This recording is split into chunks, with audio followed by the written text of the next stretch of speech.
السلام علیکم، میں ہوں عرفان اکرم بلوچ اور آج میں آپ کو ایک ایسی کہانی سنانے جا رہا ہوں جو کہ سمندر کے ایک نہ کھلنے والے راز کا حصہ ہے۔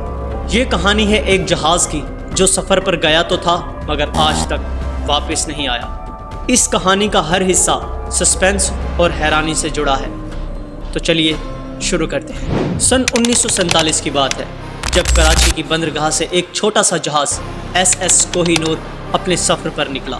اس جہاز کا مشن تھا ایک چھوٹے سے گاؤں تک کچھ قیمتی سامان پہنچانا جو کہ سندھ کے ایک دور دراز علاقے میں تھا۔ جہاز کے کیپٹن کا نام سعید احمد تھا اور ان کے ساتھ ان کی ایک چھوٹی سی ٹیم بھی تھی۔ یہ سفر عام سفر جیسا ہی لگ رہا تھا، لیکن انہیں اس بات کا بالکل بھی علم نہیں تھا کہ ان کا سمندر کے بہترین موجودات کے ساتھ سامنا ہونے والا ہے۔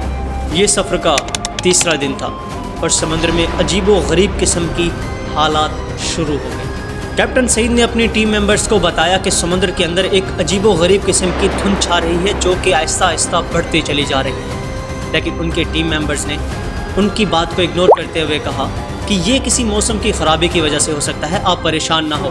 یہ کہہ کر انہوں نے سفر جاری رکھا۔ سفر کے تیسرے دن رات کے 2 بج رہے تھے۔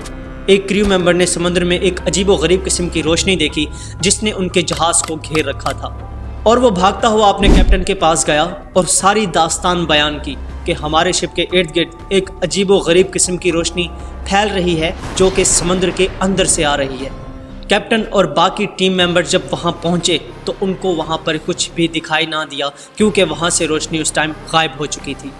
کسی کو بھی کچھ سمجھ نہیں آ رہا تھا کہ آخر یہاں پر کیا تھا۔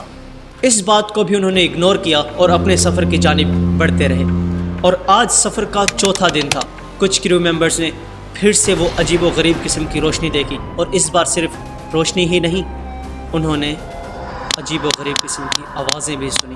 کیپٹن سعید نے ریڈیو کے ذریعے کراچی پورٹ پر رابطہ کرنے کی کوشش کی مگر بدقسمتی کے ساتھ ان کی آواز کسی کو بھی سنائی نہ دی، اور اس رات ایس کوہی نور کا کسی کے ساتھ کوئی رابطہ نہیں ہوا۔